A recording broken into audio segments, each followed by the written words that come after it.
పెద్ద ఎత్తున తరలి వచ్చిన అమరావతి రైతులందరికీ పేరు పేరున నా హృదయపూర్వక నమస్కారాలు. దేవతల రాజధాని అమరావతి, రైతుల త్యాగం అమరావతి. దేవతల రాజధానిని దయాలుగా విధ్వంసం చేయాలని ఆనాడు చూశారు. 3 రాజధానులని 3 ముక్కలాటలాడి కనీసం ఒక్క ఇటుక కూడా అయిన పరిస్థితి మనందరం చూసాం. కానీ ఒక్క వ్యక్తి నివసించడానికి 700 కోట్ల రూపాయలు ఖర్చు పెట్టి విశాఖపట్నంలో ప్యాలెస్ కడతాం కూడా ఆంధ్ర రాష్ట్ర ప్రజలు చూశారు. ఎన్ని కుట్రలు చేసినా, ఎన్ని ఇబ్బందులు పెట్టినా జై అమరావతి అనే నినాదంతో మనందరం కలిసికట్టుగా ముందరికెళ్ళాం. మనందరం చూసాం, చిన్న పిల్లల దగ్గర నుంచి 80 సంవత్సరాల వృద్ధి వరకు మనందరం ఒకే నినాదం, ఒకే రాష్ట్రం, ఒకే రాజధాని, జై అమరావతి అని ఆనాడు పెద్ద ఎత్తున మనందరం పోరాడం. జై అమరావతి అన్నందుకు రైతులపైన కేసులు పెట్టారు.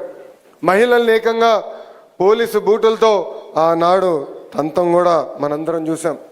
1631 రోజులు అమరావతి ఉద్యమం నడిచింది.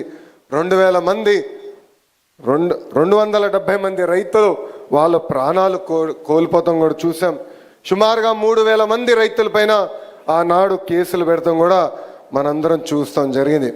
కానీ ఆనాడే చెప్పాం, ఆపేసేదానికి అమరావతి ఎవరో ఇంట్లో స్విచ్ కాదు, ఇది పవర్ఫుల్ ప్రధానమంత్రి నరేంద్ర మోడీ గారు శంకుస్థాపన చేసిన అమరావతి అని.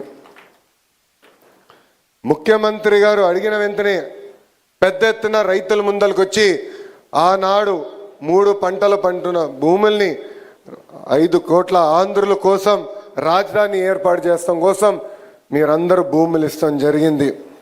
అందుకే ఈరోజు కూటమి ప్రభుత్వం ఏర్పడిన తర్వాత, ప్రజాప్రభుత్వం ఏర్పడిన తర్వాత ఒకే రాష్ట్రం, ఒకే రాజధాని, అది అమరావతి, కానీ అభివృద్ధి వికేంద్రీకరణ చేసి చూపిస్తామని హామీ ఇస్తాం జరిగింది.